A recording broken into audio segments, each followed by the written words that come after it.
Pregnancy દરમિયાન ચોમાસામાં શું ધ્યાન રાખવું જોઈએ, ચાલો જાણીએ. ઘણા લોકો વિચારે છે કે ચોમાસામાં માત્ર શરદી ઉધરસનો ખતરો હોય છે, પણ ગર્ભાવસ્થા દરમિયાન ચોમાસામાં ઘણી બધી સાવચેતી રાખવી જરૂરી છે. વરસાદમાં પાણીજન્ય અને મચ્છરજન્ય રોગોનું પ્રમાણ વધી જતું હોય છે, એટલે પ્રેગ્નન્સીમાં આટલી સાવચેતી જરૂરી છે. સૌથી પહેલું છે કે બહારનું જંક ફૂડ, સ્ટ્રીટ ફૂડ અને વાસી ખોરાક ટાળવો જોઈએ. ઘરે બનાવેલો તાજો, ગરમ અને પૌષ્ટિક ખોરાક લેવો જોઈએ. પ્રેગ્નન્ટ બહેનોએ બહારનું પાણી ન પીતા પોતાની સાથે પાણીની બોટલ રાખવી જોઈએ અને ઘરે પણ ઉકાળેલું અથવા ફિલ્ટર કરેલું પાણી પીવું જોઈએ, જેનાથી પાણીજન્ય રોગોથી સલામતી રહે.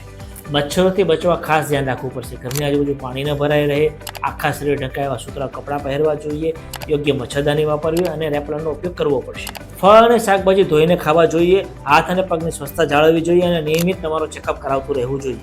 જો તમને તાવ આવે, ઝાડા ઉલટી થાય કે બાળક ઓછું ફરતું લાગે અથવા બીજી કોઈ પણ તકલીફ થાય તો તરત તમારા ગાયનેકનો સંપર્ક કરવો જોઈએ. જો તમારે ચોમાસાની પ્રેગ્નન્સી ડાયટ અને સાવચેતી ગાઈડ જોતી હોય તો નીચે કોમેન્ટમાં મોન્સૂન લખો. આ રીલને સેવ કરો, તમારા પરિવારની ગર્ભવતી બહેન સુધી શેર કરો, અમને ફોલો કરો. આપકા અપના ગાયનેક ડોક્ટર દિલીપ ઇટાલિયા. નમસ્તે.